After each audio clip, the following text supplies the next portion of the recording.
नमस्कार. माझं नाव अय्यूब कुरेशी. मी त्रिभा नाका, नवी मुंबई येथील ठिकाणी राहतो, स्थानिक आहे. मी आज माझा मुलगा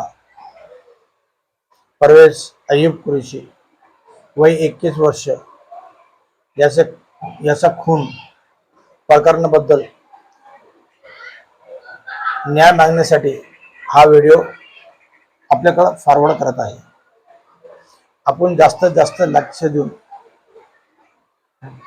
मला न्याय मिळवून देण्यात यावी. दिनांक 30/10/2023 रोजी माझ्या मुलाचा खून करण्यात आला आणि त्याचा मृतदेह घटनास्थळी पाण्यात टाकण्यात आला.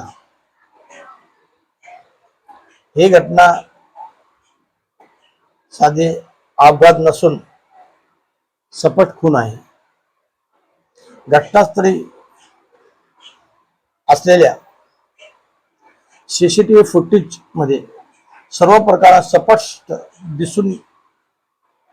दिसत असूनही पोलीस प्रशासनाने योग्य ती कारवाई केलेली नाही.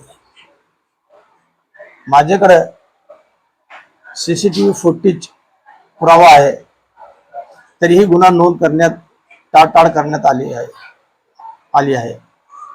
यामध्ये संबंधित पोलीस अधिकारी, डॉक्टर आणि व्यक्ती यांनी संगनमत करून खून करणारे गुन्हेगारांना वाचवण्याचा प्रयत्न केला आहे, असा माझा आरोप आहे. आणि अशा संघीय अपराधामध्ये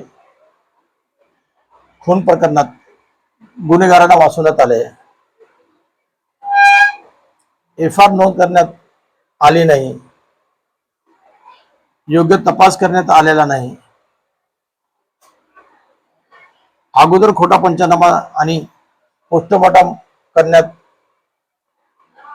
करण्यात आले. विसारा अहवाल देखील योग्य प्रकारे काढण्यात आले नाही. मी या संदर्भात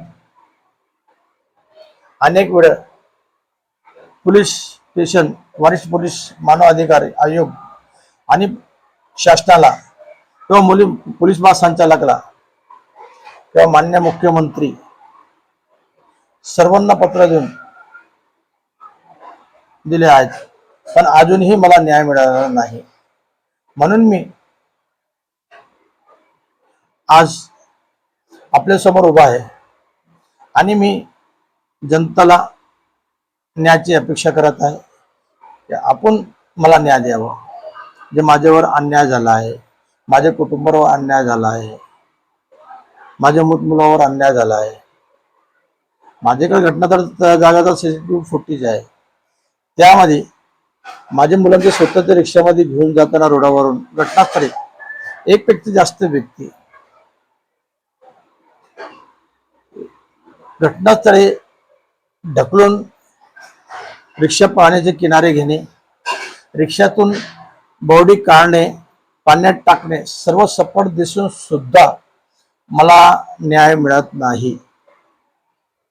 स्थानिक व नवी मुंबई पोलीस मला न्याय देत नाही. माझ्याकडे कागदपत्र आहे, सीसीटीव्ही फुटेज आहे, त्या आधारावर मला न्याय मिळावा. मला न्यायापासून वंचित का? मला न्याय का नाही? 21 वर्षाच्या मुलांची माझी हत्या झाली. आज माझा घर रोडावर आला. आज माझ्यावर एवढा मोठा अन्याय काय? आपण जन्मापासून मरेपर्यंत पोलीसवर विश्वास करतो. जन्मापासून मरेपर्यंत पोलीस आहे किंवा पोलीस आणि डॉक्टर आपल्याला न्याय देणार नाही आणि कायद्याचं उल्लंघन करणार, सामान्य माणसाला न्याय कसा मिळणार? तर माझ्याकडे जे सीसीटीव्ही फुटेज आहे, काय कागदपत्र आहे, माहिती अधिकारमध्ये काढण्यात आले सर्व एव्हिडन्स आहे, त्या आधारावर गुन्हेगारावर एफआर नोंद करण्यात यावी. त्यांच्यावर कारवाई करण्यात यावी, हत्याचा पूर्ण तपास व्हावा आणि मला न्याय मिळावा.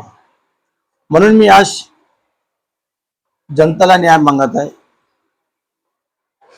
म्हणून मी शासन, न्यायालय आणि सर्व संबंधित यंत्रणा विनंती करतो की या प्रकरणाची निश्चित चौकशी करून दोषीवर कठोर कारवाई करण्यात यावी व मला, माझ्या कुटुंबाला, माझ्या मुलांना न्याय मिळवून देण्यात यावे. धन्यवाद. मी आपला आभारी आहे. आणि यामध्ये मी जनतेला विनंती करतो, माझा व्हिडिओ जास्तीत जास्त आपण फॉरवर्ड करावं, जास्तीत जास्त, आणि मला न्याय मिळवून द्यावा. धन्यवाद. विनंती. जय महाराष्ट्र, जय हिंद.